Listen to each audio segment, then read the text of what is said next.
साक्षी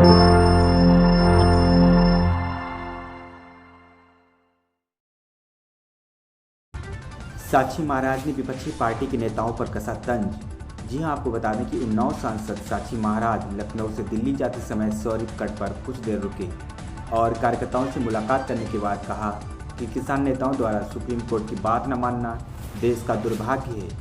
दुर्भाग्य से कुछ लोग न सुप्रीम कोर्ट को मानने को तैयार हैं और न ही सरकार को। उन्होंने कहा कि कानून को अब अपना काम करना चाहिए।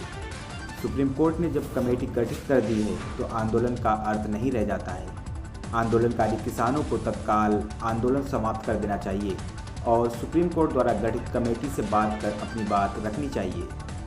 इस दौरान भाजपा के मुस्लिम प्रेम पर पूछे गए सवाल पर उन्होंने कहा कि भाजपा सबका साथ सबका विकास के रास्ते पर चलने वाली पार्टी है, जिसके चलते भाजपा मुसलमानों का भी विश्वास जीतने में लगी हुई है, उनका विकास करने में भी लगी हुई है। अब मुसलमान भी इस बात को समझने लगा है कि पिछले 65 साल से हिंदुस्तान के मुसलमान को तुष्टीकरण के नाम से डराया गया है। इस कारण अब मुस्लिम समाज भी भाजपा से जुड़ने लगा है। KN Live 24 के लिए सौरिक से मुजीब हुसैन की रिपोर्ट। अपने संसदीय क्षेत्र से दिल्ली की तरफ प्रस्थान कर रहा था, इन लोगों को पता चल गया, रास्ता घेर लिया। ओवैसी जी यूपी चुनाव की तैयारी में जुट गए, क्या भाजपा को फायदा होगा या नुकसान? कौन?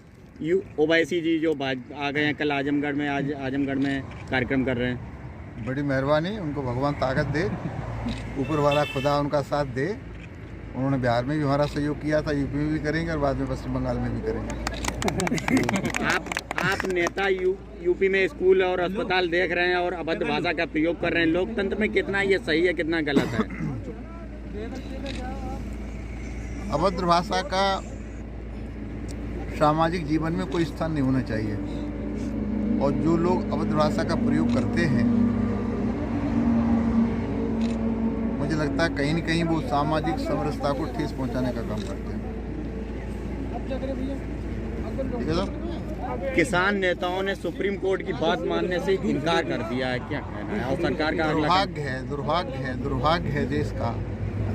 इस देश की रक्षा के लिए राष्ट्र की बलवेदी पर सुभाष चंद्र बोस से लेकर के पंडित चंद्रशेखर आज़ाद, भगत सिंह, पंडित रामप्रसाद बिस्मिल, अशफाक उल्लाह, झांसी की रानी, रामगढ़ की रानी, हजारों शहीद इस राष्ट्र की रक्षा के लिए बलवेदी पर न्यौछावर हो गए।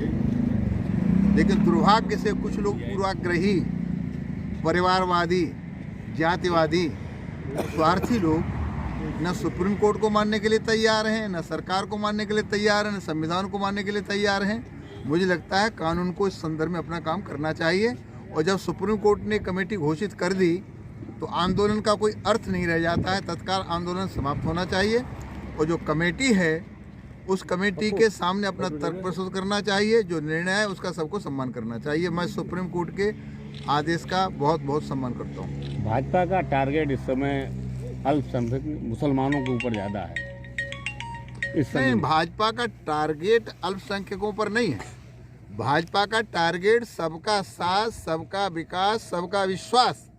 भारतीय जनता पार्टी विश्व का सबसे बड़ा लोकतांत्रिक दल है, इसलिए हमारे भारत के भाग्य विधाता यशस्वी प्रधानमंत्री नरेंद्र भाई मोदी ने एक महामंत्र दिया है, सबका साथ, सबका विकास और सबका विश्वास। तो हम मुसलमानों का भी विश्वास जीतने में लगे, उनका विकास करने में लगे हुए हैं और मुझे लगता है मुसलमान इस बात को हृदय की गहराई से समझने लगा है। पिछले 65 साल तक हिंदुस्तान के मुसलमान को तुष्टीकरण के आधार पर केवल डराया गया। बीजेपी आ गई तो खा जाएगी, बीजेपी आ गई तो खा जाएगी। अरे हम लोग तो लहसुन प्याज नहीं खाते, मुसलमान को कैसे खाएंगे? तो मुझे लगता है कि आज मुसलमान की समझ में आ गया कि वास्तव में हमारी हितैषी पार्टी भारतीय जनता पार्टी है। तो बड़ी संख्या में मुसलमान धीरे धीरे भारतीय जनता पार्टी से जुड़ रहा है। सांसद साक्षी महाराज को कल एक फार्चूनर गिफ्ट की गई, विपक्ष चुटकियां ले रहा, क्या कहना है? अब चुटकियां लेने वाले चुटकियां लेंगे, देने वाले भक्त की आस्था थी, मेरे मना करने पर उसने दी है। उसी फार्चूनर से मैं दिल्ली की यात्रा कर रहा हूँ, तो क्या कर सकता हूँ।